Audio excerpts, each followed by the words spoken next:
Bienvenue à toutes et à tous. Aujourd'hui, on plonge dans les rouages de la stratégie IA de Google Cloud.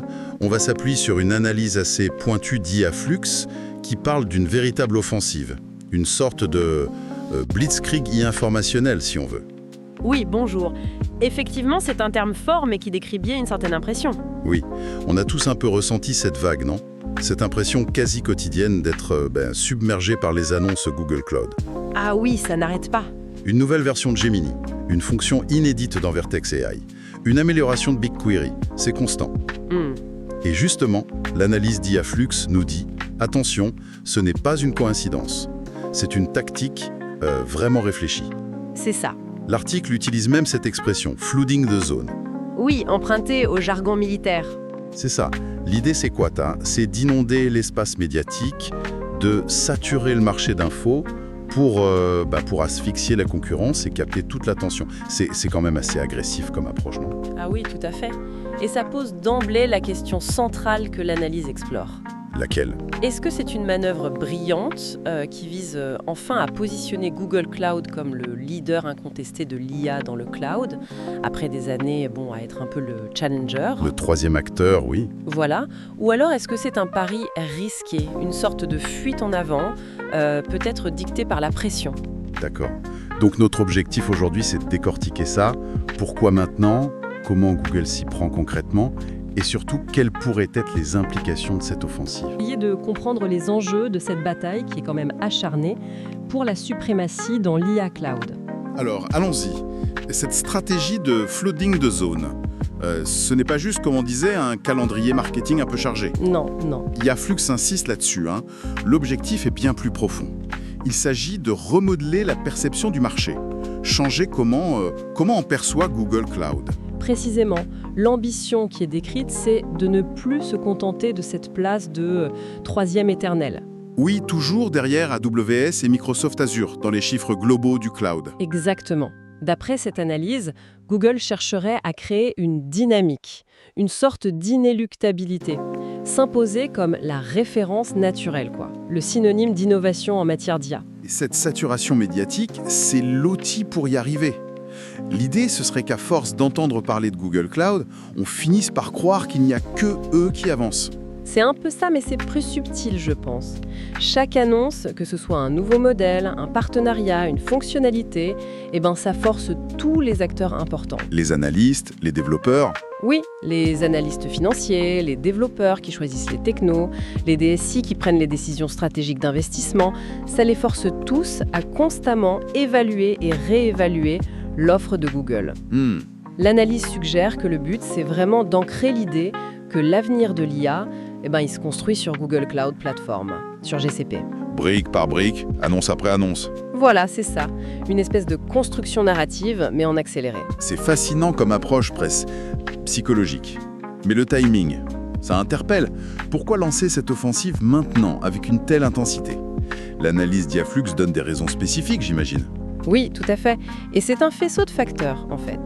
D'abord, il y a ce que l'analyse appelle le recette de l'IA générative. Le recette? Oui.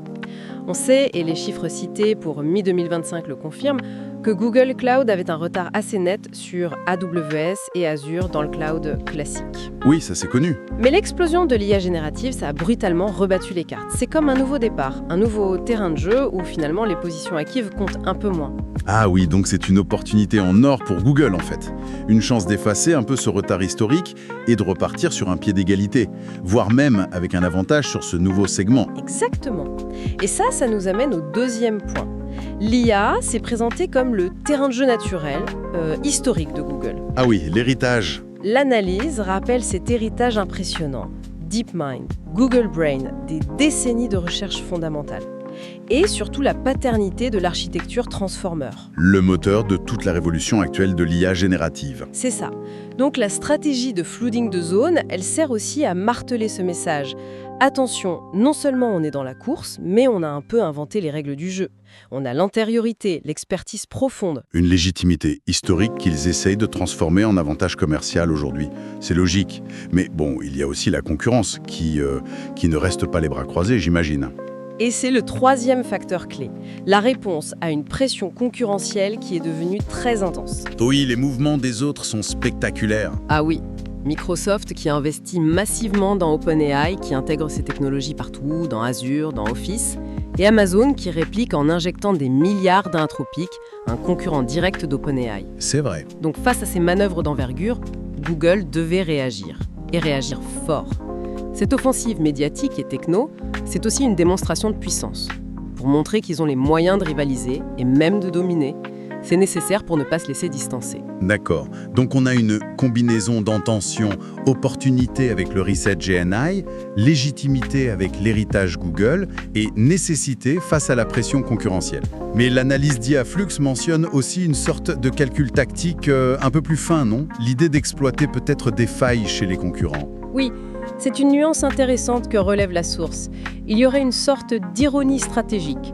Google pourrait chercher à tirer parti des tensions ou des complexités qui apparaissent par exemple dans la relation entre Microsoft et OpenAI. Oui. Comment ça? Eh bien, ces deux partenaires commencent à se retrouver un peu en concurrence sur certains clients entreprises. Et puis, Microsoft développe aussi ses propres modèles d'IA, comme la série Phi. Ça crée une situation de coopétition, comme on dit. Potentiellement délicate à gérer. Oui, et l'analyse suggère que Google pourrait utiliser cette ambiguïté pour se présenter comme une alternative plus simple, plus intégrée, une solution IA de bout en bout sans les dépendances ou les potentiels conflits d'intérêts liés à une alliance externe majeure. Une offre qui serait perçue comme plus stable, plus cohérente. C'est ça l'idée. Du moins, c'est l'angle d'attaque potentiel. D'accord. Bon, le contexte et la logique stratégique sont plus clairs, mais passons au concret. Pour mener cette stratégie d'inondation, quelles sont les armes, pour rester sur la métaphore militaire, que Google Cloud déploie sur le terrain d'après l'analyse IAFlux? Avec quoi est-ce qu'ils inondent le marché en fait? Alors, IAFlux identifie plusieurs axes majeurs. Le plus évident, c'est l'avalanche de produits, de services, de fonctionnalités. L'exemple frappant qui est cité, c'est l'événement annuel Google Cloud Next, Oui, où apparemment plus d'une centaine d'annonces spécifiques à l'IA ont été faites. plus de 100 annonces IA en un seul événement. C'est énorme. Comment est-ce que les clients, ou même nous, les observateurs, on peut suivre? Ce n'est pas un peu contre-productif? C'est justement un des risques, on y reviendra sûrement. Mais la logique derrière cette avalanche, d'après l'analyse, c'est de couvrir absolument tout le spectre des besoins potentiels. D'accord. Ça va des mises à jour des modèles fondamentaux, comme Gemini, aux outils très pointus pour les développeurs sur la plateforme Vertex IA, en passant par le développement de ce qu'ils appellent des solutions agentiques. Attendez, agentique. Juste pour être sûr, l'analyse précise un peu ce que ça recouvre? Oui, en gros, ce sont des systèmes d'IA conçus pour agir de manière plus autonome, capables de planifier, d'exécuter des séquences d'actions pour accomplir des tâches complexes. Un peu comme un assistant virtuel, mais hyper spécialisé et proactif. D'accord. Et l'objectif de cette multiplication d'offres, il est clair, ne laisser aucun angle mort, aucune niche applicative où un concurrent pourrait s'installer tranquillement. C'est une stratégie d'occupation totale du terrain fonctionnel de l'IA. Compris. Occupation du terrain par la multiplication des outils. Et le deuxième pilier, c'est quoi? Le deuxième pilier, ça concerne l'accès et l'intégration des données. Une autre analyse, de TechCrunch cette fois, mais mise en avant par IAFlux, souligne les efforts vraiment considérables de Google pour simplifier radicalement la connexion entre les données d'entreprise, Qui sont souvent dans des silos complexes, oui. exactement, et les modèles d'IA. L'outil clé ici, c'est BigQuery, leur entrepôt de données phare. Et comment cette intégration BigQuery IA change la donne concrètement, selon cette analyse? L'idée stratégique, c'est que l'intégration native de BigQuery avec les services Vertex AI, ça signifie que les entreprises peuvent, en théorie, passer de leurs données brutes à des applications IA génératives ou prédictives beaucoup plus vite et avec moins de friction technique. Moins de plomberie de données en quelque sorte. C'est un peu ça. L'analyse de TechCrunch reprise par IAFlux suggère que c'est un argument commercial majeur. En réduisant la complexité de l'ingénierie des données, qui est souvent un gros frein, Google peut potentiellement accélérer l'adoption de l'IA par les entreprises.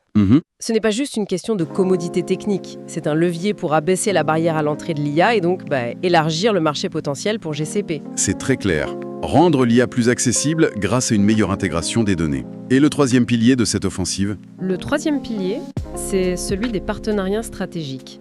Et il est assez malin, selon l'analyse. tout en promouvant agressivement son propre écosystème, Gemini, Vertex AI, tout ça. Oui. Google ouvre aussi très largement sa plateforme cloud à des modèles d'IA développés par des tiers. Y compris des concurrents directs de ses propres modèles. Ah bon, l'article cite explicitement Anthropic, qui est financé par Amazon, et Google aussi d'ailleurs, C'est vrai. et Cohere, comme exemple de modèle disponible sur GCP. Mais c'est contre-intuitif, ça, non? Promouvoir les outils des autres sur sa propre plateforme? C'est là qu'est la subtilité stratégique, bien mise en lumière par IAFlux.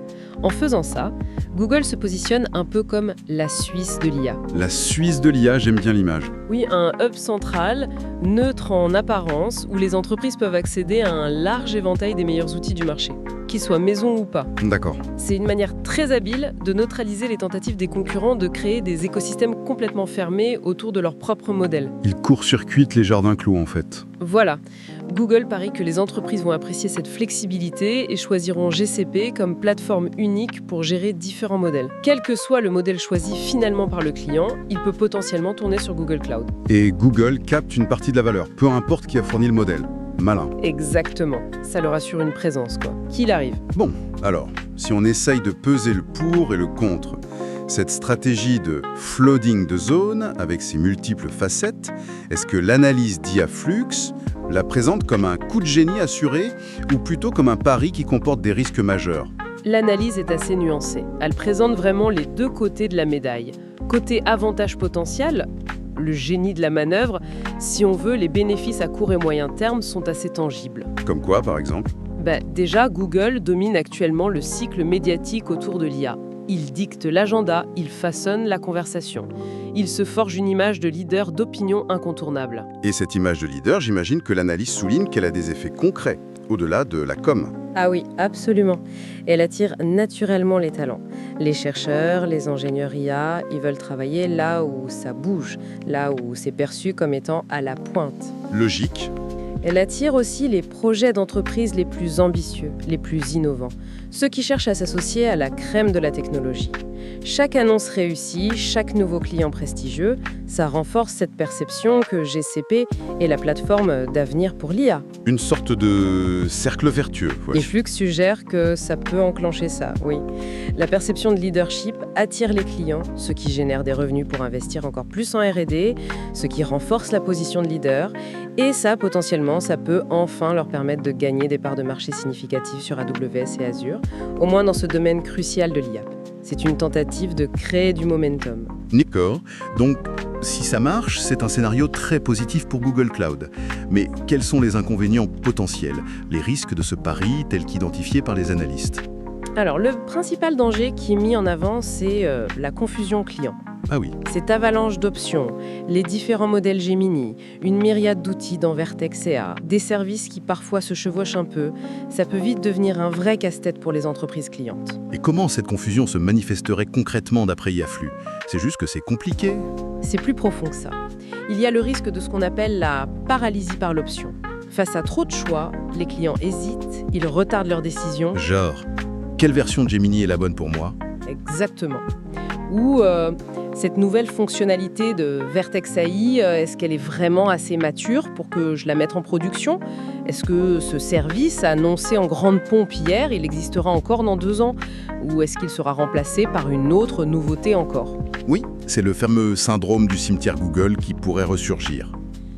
L'analyse ne le dit pas comme ça, mais oui, ça peut générer de l'incertitude. Et cette hyperactivité, cette complexité croissante du catalogue produit, ça pourrait freiner l'adoption. L'effet inverse de ce qui est recherché. Le remède pourrait devenir pire que le mal en quelque sorte. Et y a-t-il d'autres risques mentionnés dans l'analyse? Oui, un autre risque important qui est directement lié à cette vitesse effrénée des lancements, ça concerne la cannibalisation interne et surtout la qualité des produits. C'est-à-dire? En voulant sortir des nouveautés à tout prix pour occuper l'espace médiatique, Google prend le risque, selon l'analyse, de lancer des produits qui se marchent un peu sur les pieds, qui ont des fonctionnalités redondantes, ce qui crée de la confusion même en interne. D'accord. Et pour la qualité? C'est peut-être plus préoccupant. Il y a le risque de lancer des services qui ne sont pas totalement aboutis, pas assez polis, qui manquent de maturité. Est-ce que l'analyse va jusqu'à dire que la réputation historique de Google en matière de fiabilité, de produits bien finis, pourrait être en jeu? L'analyse soulève cette question, disons implicitement. Si la vitesse prend systématiquement le pas sur la finition, sur la robustesse, sur la documentation claire, ça pourrait, à terme, écorner l'image de marque de Google, qui, malgré certains ratés, est souvent associée à une ingénierie solide. L'interrogation, c'est de savoir si cette cadence infernale est soutenable sur le long terme sans sacrifier la qualité perçue par les clients, ce qui serait très dommageable, évidemment. Bien. Alors, si on essaie de synthétiser tout ça, l'analyse Diaflux nous dépeint la stratégie actuelle de Google Cloud comme une offensive vraiment audacieuse. Ce flooding de zones, c'est très calculé, c'est une tentative délibérée de prendre le pouvoir dans cette nouvelle ère du cloud IA. Oui, En misant sur une démonstration de force technologique et médiatique qui est quasi écrasante. c'est une excellente synthèse. Et l'analyse conclut en soulignant que la question fondamentale aujourd'hui, ce n'est plus vraiment de savoir si Google a l'arsenal technologique nécessaire pour cette guerre de l'IA. Ils l'ont, clairement. Oui, l'héritage de recherche, le rythme actuel des annonces, ça prouve qu'ils ont la puissance de feu. La vraie interrogation, celle qui reste en suspens, c'est de savoir si cette blitzkrieg d'annonces, ce bombardement informationnel, va effectivement se traduire par une conquête durable de parts de marché et par une adoption massive par les clients. Ou si, au contraire, l'offensive risque de s'enliser. Exactement. Si elle risque de s'enliser dans la complexité qu'elle génère elle-même, ou si elle bute sur des problèmes de qualité, de maturité des services. L'analyse insiste vraiment sur le fait que l'exécution sera le juge de paix. C'est la capacité à transformer l'essai, en somme. Voilà. La capacité de Google à transformer cette avalanche d'annonces en valeurs concrètes, fiables et simples à utiliser pour les entreprises, c'est ça qui déterminera le succès ou l'échec de ce pari audacieux dans les mois et les années à venir. Et peut-être pour élargir un peu la réflexion, ce qui est fascinant ici, c'est de voir à quel point cette stratégie mise sur la saturation de l'espace informationnel pour construire une perception de leadership. Et ça ouvre une question intéressante pour l'avenir, je trouve.